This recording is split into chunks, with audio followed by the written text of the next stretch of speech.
Stéphane Anchaud, l'entraîneur de Xamax, est avec nous. Il n'y a pas vraiment de mots pour décrire ce qui s'est passé, à part que vous l'avez fait, tout simplement, et respect. Ouais, non, c'est incroyable. Il faut féliciter l'équipe et les joueurs. Parce que c'est clair, après se relever du 4-0 jeudi, ça a été dur. Se relever déjà de la défaite à Sion, de la non-qualification, entre guillemets, cette 8e place, je peux vous dire que ça a été dur. Mais là, le match de jeudi, et l'après-match, et le vendredi, et hier, et ainsi de suite, il y avait peu de temps entre les deux matchs, se relever de ça. Chapeau, venir ici au Brugli-Feld, gagner le match 4-0, devoir aller au pénalty avec 4 joueurs qui sortent sur blessure.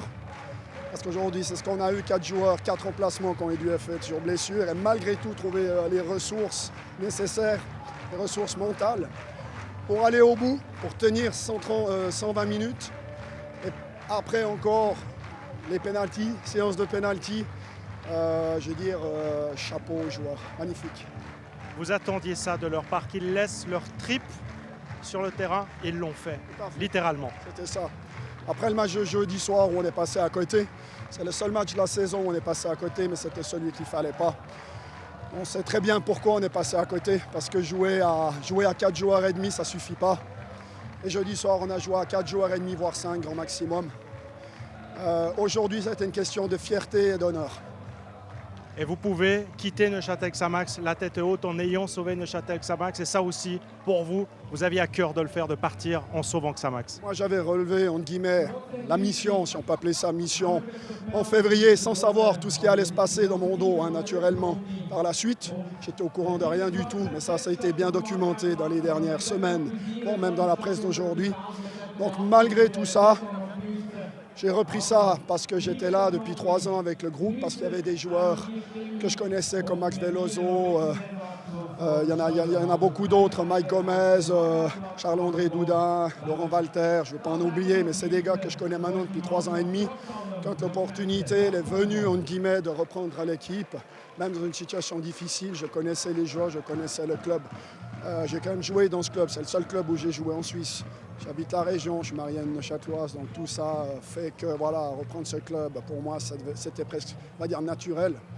Et puis le laisser en Super League, ça a été, comme j'ai dit avant, extrêmement dur. Mais la satisfaction là maintenant d'avoir réussi, elle est juste énorme.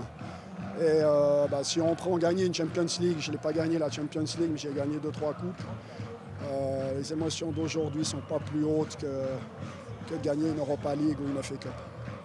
Bravo. Quelle semaine. Hier, la victoire de Liverpool, parce que quand même, ça ne vous a pas laissé indifférent hier soir.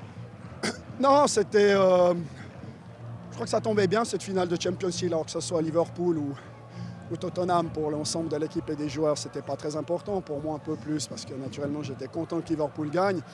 Mais on a regardé le match ensemble. On vous a regardé sur Téléclub, tout le staff, tous les joueurs. On n'a pas dit trop de conneries alors? Non, c'était bien, c'était très bien. On a regardé l'avant-match. Le staff a bu quelques bières.